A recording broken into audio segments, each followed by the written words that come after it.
Hello বন্ধুরা, আজ আমি আপনাদেরকে মজার একটি রেসিপি তৈরি করে দেখাবো। তা হলো তেঁতুল দিয়ে কিভাবে আমরা মোরব্বাই রেসিপিটি তৈরি করতে পারি। এই রেসিপিটি দেখতে অনেক স্বাদ, খেতেই মনে চায়।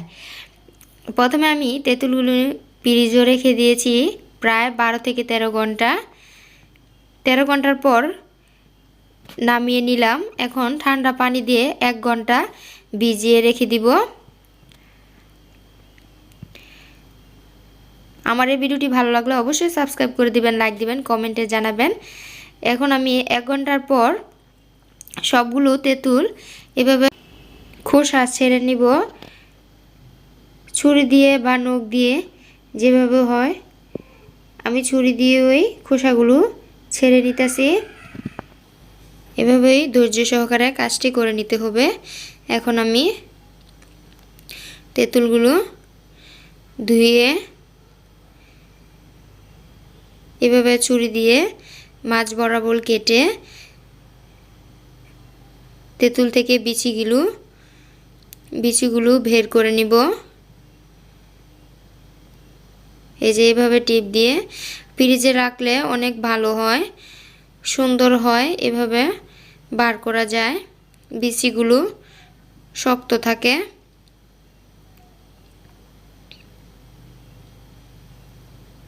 সবগুলো এভাবে করে নিব।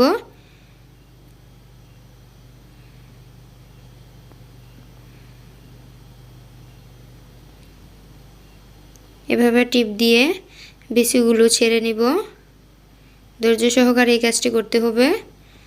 এখন আমি স্বাদ মতন নুন দিয়ে প্রায় 1 ঘন্টা ভিজিয়ে রাখবো।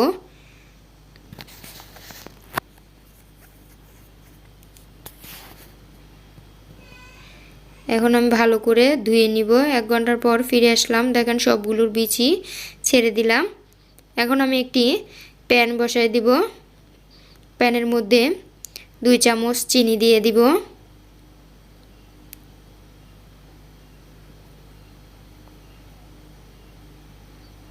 চিনিটা এভাবে কিছুক্ষণ নেড়ে চেড়ে গরম করে নিব।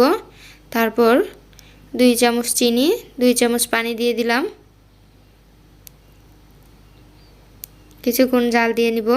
এখন আমি দিয়ে দিব কালারের জন্য একটু হলুদ, একটু মরিচ, স্বাদ মতো নুন দিয়ে কিছুক্ষণ জাল দিয়ে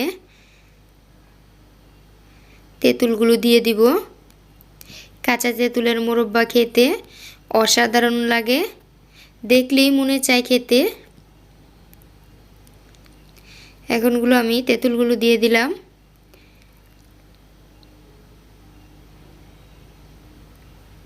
এখন হালকা করে নেড়ে চেড়ে কিছুক্ষণ অপেক্ষা করে নিব। এখন আমি দিয়ে দিলাম লাল মরিচের গুঁড়া, দিয়ে দিব পাঁচফোড়নের গুঁড়া। এভাবে কিছুক্ষণ নেড়ে চেড়ে নিব।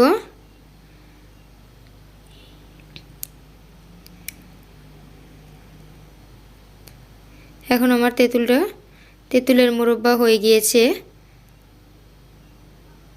দেখতে যেমন সুন্দর, খেতেও অসাধারণ, দেখলেই মনে চায় খেতে। তেঁতুল দেখে লোভ সামলাতে পারি না। এখন আমার পরিবেশনের পালা। আল্লাহ হাফেজ।